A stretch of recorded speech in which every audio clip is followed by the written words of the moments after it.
Org charts are a people model that we love to use early in a project. Org charts are pretty obvious, and then they look like a standard organization of the people that work in a company. They are pretty standard as far as a model to see a hierarchy of reporting relationships. However, they are not typically used as a requirements model.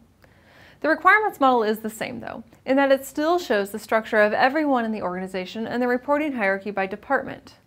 They are used in requirements as a model to identify who all of the users of the system are and who all of the stakeholders are that you might need to interview for your system.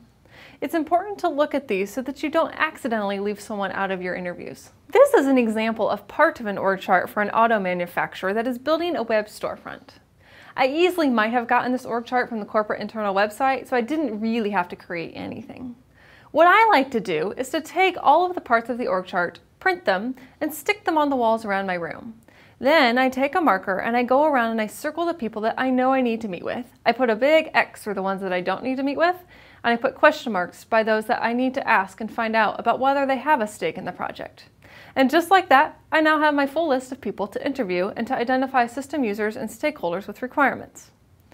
If I didn't do this, I might have been able to look at this and guess that I needed to meet with Bobby's entire team, Jimmy and Betsy, and Theodore because they obviously care about the storefront requirements. And being part of the implementation team and the sales stakeholders, all of those are clearly ones I need to meet with, or the people who plan and produce the cars sold by the website.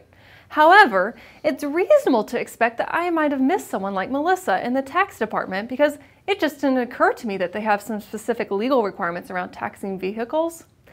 We see this a lot, where the team just simply forgets to talk to certain departments until they are well into the implementation process. Thereby, they end up costing a lot of extra time in development because they're so far down the path.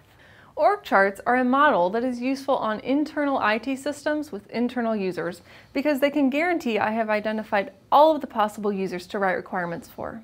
Further, I can use them to identify classes of users that feed into my detailed roles matrix and my list of actors to feed into my use cases. You may not find them as useful in a highly matrix organization, where it's actually challenging to create or get your hands on this type of hierarchy. Though even in that type of an organization, working with a full list of users by department still can work the same. You may also find they are less useful when you're trying to identify users for a system that are external to your organization. That said, even with external users, you can use internal org charts to identify groups to interview who hopefully can identify the external user groups that they represent.